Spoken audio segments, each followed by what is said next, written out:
Hi, I'm Buffy and I talk about movies. Today I'll be talking about Wake Up Dead Man, directed by Rian Johnson and starring Daniel Craig, Josh O'Connor, and a bunch of amazing actors who I'm not going to name individually, but here they are on screen. Now, I really enjoyed both of the Knives Out movies previously, and I really love the fact that we have modern whodunits not based on any existing IP. Granted, they take inspiration from Agatha Christie's stories with Hercule Poirot and probably a bit from Sherlock Holmes, probably. I have no idea why I always associated LeBlanc's character with Poirot more, maybe because of the French-sounding name, but yeah. Anyway, these films are always super fun to watch, competently shot, intriguing, and entertaining as hell, so I was quite excited to watch this one as well. However, Wake Up Dead Man was a bit different, so let's get into it. Now, just like the other Knives Out films, this one is also very competently shot, although if my memory serves me right, I think the previous films elicited more of a sense of tension, but this one was also very pleasant to look at, although some shots were very symbolic in nature, but they were repeated so many times that they became kinda cheesy over time due to the repetition, but still it was very beautifully shot. I thought the editing was very well done, the movie was well paced and engaging. There were a couple of very obvious ADRs that jump scared me if I'm honest, and I'll try to put them here.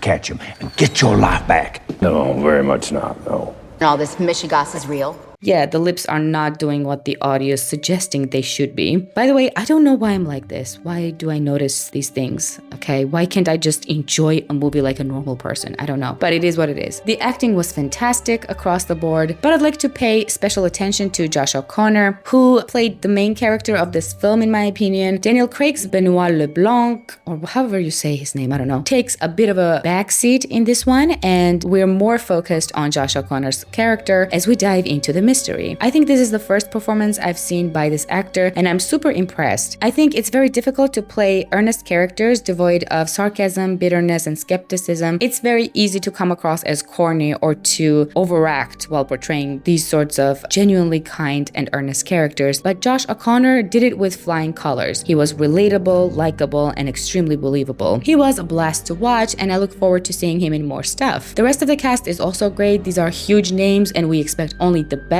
of performances from them, and I wasn't disappointed in the least. I want to shout out Jeremy Renner, who plays a very different character from his usual roles and does a great job with it. Glenn Close was also incredible as this extremely religious, devout woman who's basically the backbone of this church and an avid believer almost to the extreme. Also, a special shout out to the gentleman playing Cy, Daryl McCormick. He was so good in this role that every time he showed up on the screen, I got so fucking annoyed. He got on my nerves and he represented literally everything that's wrong with social media and political PR. His character sucked so bad, and he did a great job being a very believable, career-oriented asshole. I'm not gonna go on talking about the rest of the cast because actually Wake Up Dead Man differs from the other Knives Out films because not a lot of screen time is dedicated to the ensemble cast actually. We're more focused on Josh O'Connor's character, and that's where I was a bit disappointed, to be honest. Not because it wasn't entertaining or interesting, but because while watching the movie, I couldn't participate in the investigation. I think the other Knives Out movies spend more time introducing the suspects and go into their lives or possible motives more. So you learn a lot of information about these characters, which helps you almost insert yourself in the story and try to solve the mystery yourself, which is half of the fun of watching a whodunit, in my opinion. At least I enjoy speculating about who the culprit or the mastermind is. In Wake Up Dead Man, however, I didn't have enough information about the characters, and there are no possible motives discussed at all, which is, I think, why I was able to guess who was behind the crime by the middle of the film. And I wasn't the only one. Two of my friends also guessed it correctly. Don't get me wrong, I didn't know how the crime was committed exactly, but I guessed who was the brain behind the operation, I guess. It was still fun to watch Benoit LeBlanc reveal all the details and uncover what was done and how, because it's essentially a closed room crime, also known as like an impossible crime, but the mystery itself wasn't that mysterious. Now I'm going to go into some spoilers just so that I can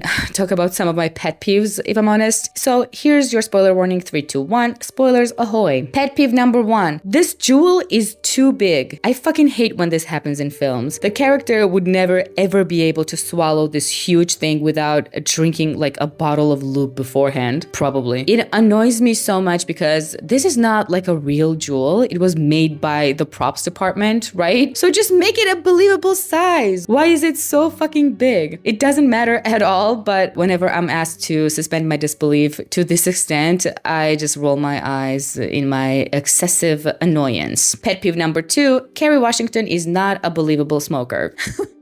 Sorry. As a smoker myself, unfortunately, bitch, I can tell when somebody's uncomfortable holding a cigarette, okay? And lastly, and this is not a pet peeve, I just wanted to break down why I think I was able to guess that Glenn Close was the culprit. As I said, we're not given much information about the rest of the flock, and we're not spending too much time with Glenn Close's character either, but I think everyone watching will subconsciously end up expecting her to be the killer, because literally the only person who actually cares about the church and who is a true believer is her. So she'd be the only one with the motive to get rid of the Monsignor if he threatened the church and her faith. That's it. The only person invested enough in the church life was her. So it makes sense that she'd be willing to do a lot to save it. I understand that she kills him not because of the church life thing, but also because she confessed the whereabouts of the jewel and everything. I understand that, but at the same time, she's the only invested character in the church and in him, in the Monsignor as well. So that makes sense that she would have at least some motive to get rid of him. Whereas the other characters, they don't really seem like they would be motivated to kill him off. So I don't know. Now for my final thoughts, I had a really fun time watching Wake Up Dead Men. It was entertaining as hell, very funny at times, super well paced and engaging. It's not as fun as the previous 2 movies in my opinion, but I still think it's worth a watch, especially if you like murder mysteries. So I recommend you check it out. And if you've already seen the film, please let me know what you thought of it and if you also were able to guess who was behind this murder plot. Now, as always, thank you so much for watching the video. Subscribe if you're interested in more movie reviews and if you feel like it, of course, and I'll see you next time. Bye!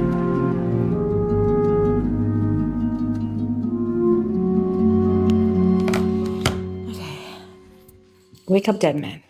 Wake up! I wanna wake up. I wanna wake up. Okay.